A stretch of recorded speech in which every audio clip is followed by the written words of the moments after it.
আজকে ছিল আমাদের গ্রুপ প্রেজেন্টেশন শেষে হলে ফিরে আসি। আমরা যারা পরিবার থেকে দূরে থাকি কিংবা দেশে কিংবা হোস্টেলে যেখানেই থাকি না কেন, মানে পরিবারের সাথে যারা না থাকি তারা জানি বাসার রান্না কীরকম হয় বা মায়ের হাতের রান্না কীরকম হয়। সবসময় আমাদেরকে খাবার নিয়ে টেনশন করতে হয় যে আয় হায় আজকেও নিজে রান্না করে খেতে হবে বা বাইরে ক্যান্টিনে খেতে হবে। ক্যান্টিনের খাবার তেমন একটা ভালো না, কিন্তু কি আর করার, প্রত্যেক দিনই ক্যান্টিনে খেতে হয়, কিছু করার নাই আসলে। তো আজকে ভাবলাম হলে ফিরে কিছু একটা রান্না করে খাবো, যেহেতু সকালে আইয়ারে খেয়েছি।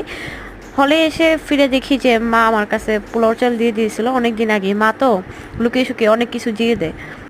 তারপর পোলাওটা রান্না করে ফেললাম। যেমনি রান্না করে সবাই আমি এমনি রান্না করছি। আমার ভিডিও দেখে শেখার আসলে কিছুই নাই।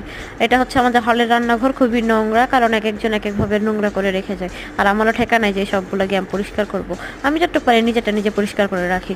তারপর আর কি পোলাও রান্না করলাম। পোলাওর মধ্যে অবশ্যই সবাই গরম পানি দেওয়া ট্রাই করবেন, তাহলে পোলাওটা একটু ঝরঝরে হয়। আমারটা একটু বেশি ঝরঝরে হয়ে গেছে।